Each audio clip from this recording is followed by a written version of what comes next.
Russia believed Crimea was untouchable, not just defended, but untouchable, wrapped in layers of advanced air defenses, elite fighter aircraft, and some of the most expensive military hardware Moscow could deploy. For years, the peninsula was presented as a fortress, a symbol of Russian control in the Black Sea. But in the early hours of December 18, that illusion collapsed. Explosions cut through the darkness near Sevastopol, and by morning, one of Russia's most important military airfields was left burning. What happened that night was not chance. It was not a desperate gamble. It was a methodical operation designed to take a heavily defended base apart from the inside out. The target was Belbek Airfield, a cornerstone of Russia's military presence in Crimea. From here, Russian aircraft helped control the skies over southern Ukraine, shield naval forces in Sevastopol, and project power far across the Black Sea. Ukraine didn't attempt to overwhelm Belbek with numbers. It didn't rush the target or rely on luck. Instead, it exploited a vulnerability far more dangerous than firepower. It went after the systems Russia depends on to see.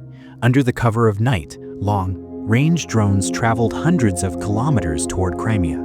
They flew when alert levels were low and visibility was poor, arriving at a moment when Russian air defense crews were least prepared. Their first targets were not aircraft or runways, but the radar systems that hold the entire defensive network together. Two NEBOSV-U radar complexes were struck and disabled.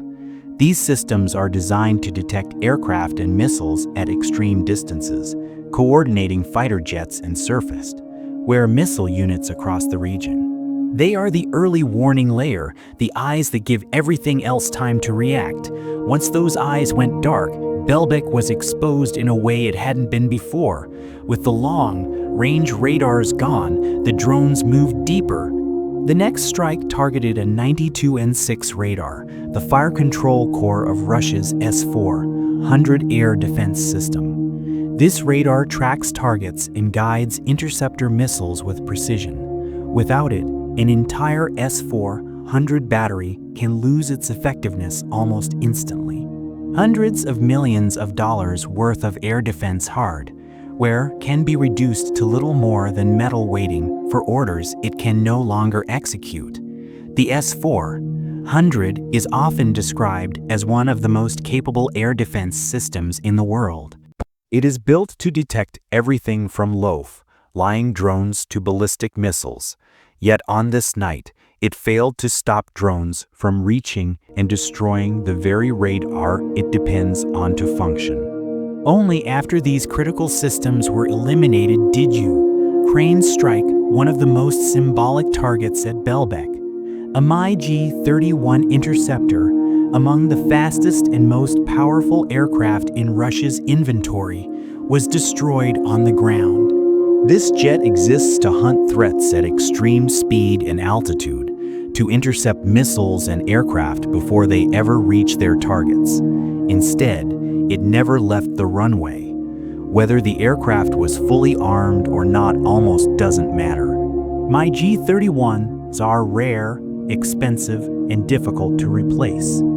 Each one plays a specialized role in Russia's air defense strategy. Losing one inside a supposedly secure base sends a message that extends far beyond the cost of the aircraft itself. The strike continued. A Pantsir S-2 air defense system, designed as the final shield against drones and missiles that slip through long-range defenses, was also destroyed. This system combines its own radar, interceptor missiles, and rapid-fire cannons to deal with close-range threats. On paper, it is built for exactly this kind of attack. In reality, it never got the chance to respond. By the time the fires died down, Belbek's layered air defense network had been systematically dismantled.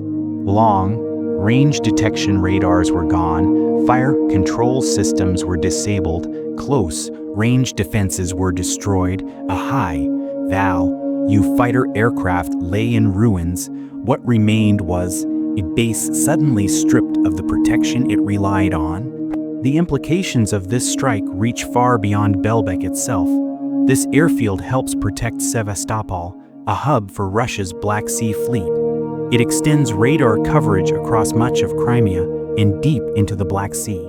It also supports aircraft used to launch airstrikes against Ukrainian cities and infrastructure.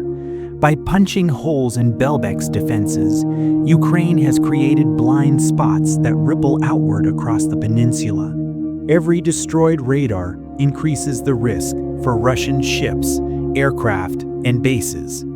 Gaps in coverage mean future drones and missiles have a better chance of slipping through, not only toward Belbek, but toward other targets that once relied on it as a shield. The sequence of the attack reveals careful planning rather than improvisation. Long-range detection systems were hit first, fire control radars followed, close-range defenses were eliminated next. Only then were Hive-Al-U aircraft targeted. This order matters. It reflects a deep understanding of how modern air defense networks function and how to dismantle them efficiently. Russia's response has been restrained, almost uncomfortable. Local officials issued vague statements about repelling an attack, even as evidence of damage spread. At the national level, there was silence, no detailed briefings, no confident denials. Acknowledging the full scope of the strike would mean admitting that one of Crimea's most important military installations was successfully penetrated.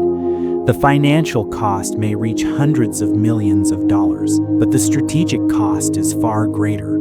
Every radar destroyed and every system disabled reduces Russia's ability to operate from Crimea.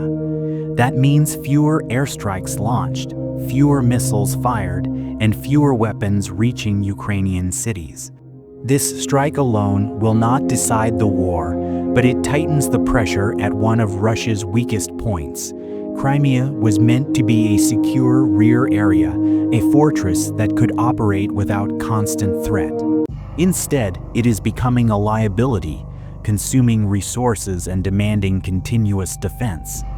If Ukraine continues dismantling Russian air defenses one layer at a time, the question is no longer whether Crimea can be defended in theory. The real question is how long Russia can afford to defend it in practice. This is War Zone TV.